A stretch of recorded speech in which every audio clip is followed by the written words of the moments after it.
Bom, pessoal, estamos aqui de volta, né? Vamos continuar aqui com a criação, né, da nossa classe aqui de acesso ao banco de dados do Android. Então, legal, vamos lá. Então, para a gente dar uma relembrada, a gente está criando aqui a classe Database Helper, que é uma classe que vai nos dar acesso ao banco de dados do nosso dispositivo Android. Essa classe ela precisa de um contexto, né, o contexto da nossa aplicação, e ela estende aqui a SQLite Open Helper, que é uma classe que já sabe como fazer, né, a conexão com o banco. Essa classe SQLite Open Helper, ela precisa do contexto, a gente já passou, é o mesmo contexto que o nosso Database Helper vai receber aqui como parâmetro. A gente precisa dessa segunda informação, que é o nome do banco, né? A gente precisa dizer para o SQLite Open Helper qual é o banco que a gente quer abrir, tá bom? Que a gente vai deixar assim mesmo, né? E esse número 1 aqui, que é a versão do nosso banco de dados, tá? Vamos lá. O que a gente precisa fazer aqui? A gente precisa dar um nome para o nosso banco de dados, tá, gente? A gente pode chegar aqui, ó, e colocar, por exemplo, jogo.db, tá? Então esse vai ser o nome do nosso banco de dados e a versão do banco que já está disponível aqui. É um bom costume, tá, gente, a gente colocar esse nome e essa versão como sendo por variável, tá? Por constantes aqui no caso. Então, eu vou fazer o seguinte, dentro aqui da nossa Database Helper, eu vou criar aqui um Companion Object e vou criar dentro desse Companion Object duas constantes, tá? Então, eu vou criar aqui até como privado, né? Const val, vou chamar, por exemplo, de Database Name e vou dizer que esse carinha vai receber jogo.db, esse é o nome do nosso banco de dados, e vou criar também uma outra constante que vai ser o database version, tá bom? Que eu vou iniciar ele como 1. Tá? Isso aqui é legal, pessoal, porque se amanhã ou depois você mudar o nome do banco, precisa mexer na versão, você simplesmente vem aqui e mexe aqui nessas constantes. E se você precisar dessas informações em outra parte do seu sistema, você já consegue obter através do nome das variáveis. Você não tem que ficar usando o nome de fato, né? Porque senão a gente pode errar a digitação do nome, vai causar problemas aí. A gente vai acabar causando erro na nossa aplicação. Então, é legal você criar aqui as variáveis, porque se um dia você precisar desse nome em outra parte da aplicação, você simplesmente chama aqui o Database Helper e pede para ele te mostrar qual é o nome dessa variável, tá bom? Então, isso aqui é uma boa prática aqui que a gente costuma fazer. Bom, legal. O que vai acontecer também, pessoal? Esse número 1 é a versão do nosso banco de dados. Então, o que acontece? A gente tem aqui, olha, dois métodos, que é o onCreate e o onUpgrade, tá? Esse método onCreate, pessoal, ele vai ser rodado quando o banco de dados não existir. Então, por exemplo, é a primeira vez que você está rodando a sua aplicação, primeira vez que você chamou essa classe Database Helper. O que vai acontecer? Ele vai rodar o que tiver dentro do onCreate. Então, aqui dentro do onCreate é onde você vai colocar, por exemplo, os comandos para criar a tabela, para criar os relacionamentos, né? Para fazer comandos que você precisa no banco de dados no momento que ele está sendo criado, tá bom? A primeira vez que ele vai ser criado. Legal. A partir do momento que esse banco foi criado, que a tabela foi criada, sempre que você chamar esse Database Helper, ele não vai mais rodar esse comando, tá, pessoal? Então, ele vai simplesmente... legal. Ele chamou aqui o Database Helper, o banco é o jogo DB. Então é só, o banco já existe, então ele vai te entregar a conexão, tá bom? E aí depois você vai definir se você quer ter acesso a somente leitura ou se você quer ter acesso à escrita. Leitura que é só para fazer uma consulta no banco e escrita se você quer fazer alguma alteração no banco, inserir um registro novo, atualizar um registro existente ou excluir um registro do banco, tá bom? Mais uma coisinha, né? A gente acabou criando aqui as variáveis e não usamos, né? Então aqui no lugar do jogo DB, a gente vai colocar aqui, né, olha, o Database Name, e aqui no lugar de 1, a gente vai colocar o Database Version, tá bom? Então, essa vai ser a estrutura que a gente vai colocar aqui. Legal. Bom, o que vai acontecer, pessoal? Esse Database Version pode ser que em algum momento você precise mudar. Então, imagina o seguinte, você desenvolveu a sua aplicação, então ela tem um banco de dados e tem lá as suas tabelas. Só que a sua aplicação ela evolui. Então você acrescentou funcionalidades e, por exemplo, você precisa criar uma tabela nova. né? Isso vai acontecer na nossa aplicação, tá? Já está previsto aqui que a gente vai ter que fazer isso. Então, o que vai acontecer? Vamos supor que você precisa de uma tabela nova. Só que o que vai acontecer? Ele não vai mais rodar esse método onCreate. Então, o que você vai fazer, pessoal? Você vai mudar essa versão aqui, ó, você vai aumentar ela. Então, por exemplo, a versão atual é a 1, então você vai mudar aqui, por exemplo, para 2. O que vai acontecer? Quando você chamar o Database Helper e ele verificar que essa versão aqui ela está diferente da versão anterior, que era 1, ele vai automaticamente rodar o método onUpgrade. Olha só que legal, o método onUpgrade ele vai rodar sempre quando a versão que ele encontrar aqui for maior que a versão que ele tinha anteriormente. Então, você anteriormente era a versão 1, então se continuar 1, ele não roda nem onCreate e nem onUpgrade. Você mudou aqui para 2, quando ele lê isso pela primeira vez, ele fala, ué, a última versão era 1, agora é a 2, então ele vai rodar o que tiver dentro aqui do onUpgrade. O que você vai colocar aqui dentro desse onUpgrade? Por exemplo, o comando para criar uma tabela nova, tá bom? Ou para fazer uma alteração, por exemplo, você criou um campo novo numa tabela que já existe, então você vai precisar rodar aqui um alter table para acrescentar um campo numa tabela já existente. Então é aqui no onUpgrade que você vai fazer isso, tá bom?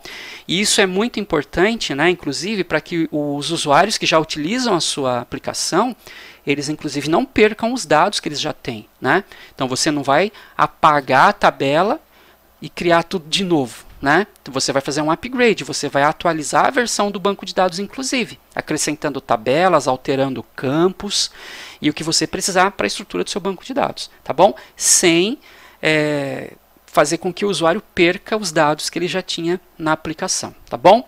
A gente depois vai praticar isso daqui, tá, pessoal? Mas por enquanto é só para vocês terem uma ideia geral, tá? Vou voltar aqui para o número 1, que é a primeira versão do nosso banco de dados. Legal. Bom, então, o que vai acontecer, pessoal? Quando a gente rodar a nossa aplicação, né, e a gente chamar o Database Helper, na primeira vez que a gente chamar, ele vai criar um banco de dados chamado jogo.db, tá bom? Que é o nome que a gente está passando aqui. E como é a primeira vez, ele não tem uma versão anterior. Então, se não tem uma versão anterior, é a versão nova, é a primeira versão. Então, ele vai rodar o método onCreate. Então, o que a gente vai ter que colocar aqui nesse onCreate? Por exemplo, né, o mais básico, ele criou o banco. O que eu preciso agora? Preciso da tabela. Então, a gente vai criar uma tabela que vai guardar os nossos jogos, tá bom? Então, se a gente der uma olhadinha aqui no nosso objeto jogo, né, na nossa classe jogo, a gente precisa basicamente desses campos aqui, né, também no banco de dados. Então, a gente vai precisar de um ID, de um título, de uma produtora, nota, console e zerado. Lembrando que eu ainda não estou colocando aqui a foto, tá bom? Depois a gente vai colocar aqui a foto, inclusive aí a gente vai praticar aqui, né? Porque a gente vai fazer uma alteração no banco, então a gente vai praticar aqui a mudança da versão e fazer aqui a inclusão de um campo novo na tabela, né? E fazer os ajustes lá. Então isso tudo está sendo feito para que a gente possa praticar essas coisinhas aí, tá? Mas por enquanto, pessoal, a gente vai imaginar que são apenas esses campos aqui. Então, se você for criar, né, uma tabela, né, num banco de dados aí como MySQL e tal, você vai usar o comando createTable, né? Vou escrever aqui, pessoal, só para a gente ter uma ideia de como que ficaria, né? Então, você usaria o comando assim, né? Ó, createTable, aí o nome da tabela, né? Por exemplo, tabela jogo, né? E aí você começaria dentro dos parênteses aqui, ó, definir os nomes dos campos. Então você colocaria, por exemplo, né, o ID, certo? E aí você definiria, por exemplo, que esse campo, por exemplo, é um integer, né? Ele pode ser uma chave primária e eu posso determinar que ele vai ser autoincremental, ou seja, quando a gente inserir um registro, o primeiro registro vai ser o número 1. Quando você cadastrar o segundo registro, ele vai ser o número 2. Ele vai incrementar sempre em 1. Então, eu estou dizendo que a minha tabela, que se chama jogo, ela vai ter um campo chamado ID. Esse campo é do tipo integer, ou seja, ele vai armazenar valores numéricos inteiros. A gente está colocando aqui uma outra instrução, que é o primary key. Eu estou dizendo que esse campo ID ele vai ser a chave primária da minha tabela, ou seja, é o meu campo índice. E esse primary key vai garantir também que eu jamais vou ter dois registros com o mesmo ID, né? E isso a gente vai fazer com o increment, porque o increment ele vai sempre incrementando 1, né? E se por acaso houver a tentativa de fazer uma inserção no banco e que eu passe o ID, esse primary key vai impedir, por exemplo, que eu passe o ID repetido. Se eu tentar fazer isso, já vai dar erro direto no banco. Eu não preciso nem fazer isso na minha aplicação, tá? Legal. E eu preciso de outros campos, né? Então, além do ID, a gente vai ter o título, né? Que vai ser, aqui no caso do nosso amigo SQLite, é text, tá, pessoal? Se você estivesse utilizando, por exemplo, MySQL, aqui seria, por exemplo, varchar. E aí você define o tamanho, né? Basicamente, o SQLite ele tem integer, que são para números inteiros, o text, que é para texto, né, para caracteres, e o blob, que depois a gente vai usar, que é para guardar binários, né? Então, se você quer guardar uma foto, você vai usar um tipo blob. Tem o real, né, ou real, que é para guardar números de ponto flutuante, tá? Números com casas decimais. Tá? Basicamente são esses os tipos que a gente tem. Ele não é muito rico assim na quantidade de tipos, tá? Como MySQL, SQL Server, Oracle, né, e outros aí que a gente tem no mercado, tá bom? Mas assim, o que a gente faria aqui? Então a gente colocaria que o título é text, né?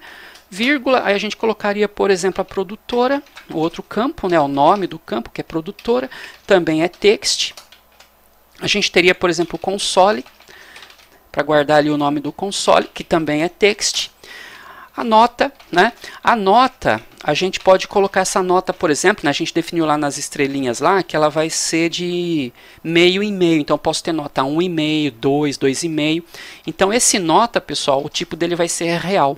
Tá? Porque eu vou poder colocar 1.5, 2.5, então para números inteiros, tá?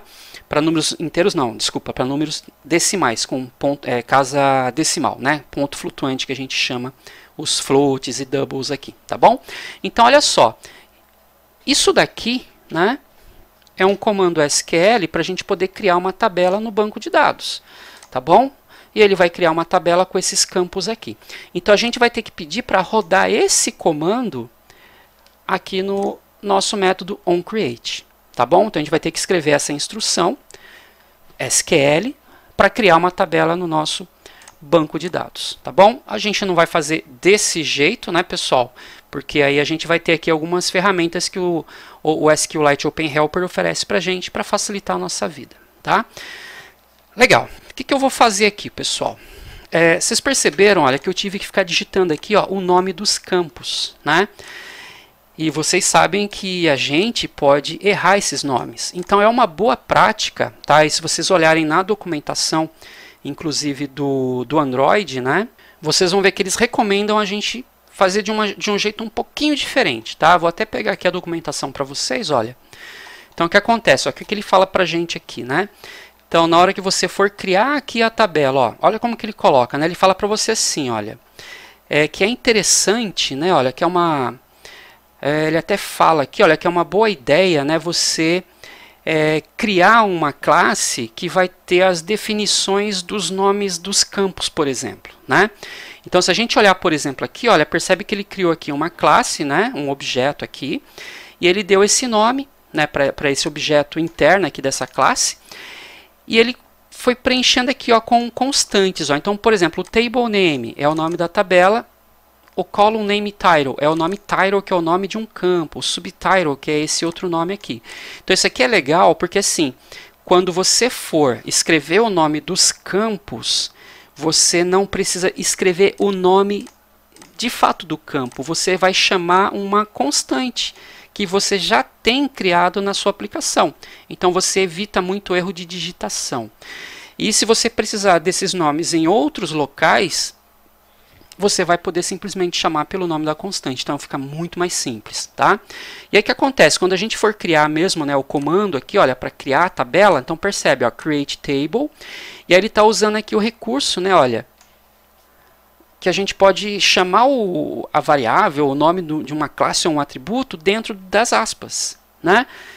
Beleza? Então a gente não precisa ficar fazendo concatenação, que depois a gente não consegue entender o que foi que a gente fez.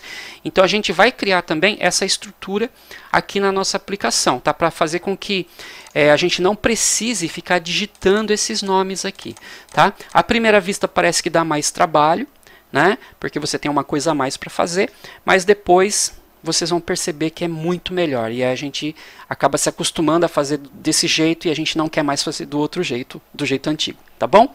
Bom, pessoal, então é isso que a gente vai precisar fazer, tá? Então, eu vou dar uma paradinha aqui também, tá bom? E no próximo vídeo a gente vai criar, então, aí a nossa classe de definições do nosso banco, com os nomes da tabela, os nomes dos campos, para a gente poder continuar, tá?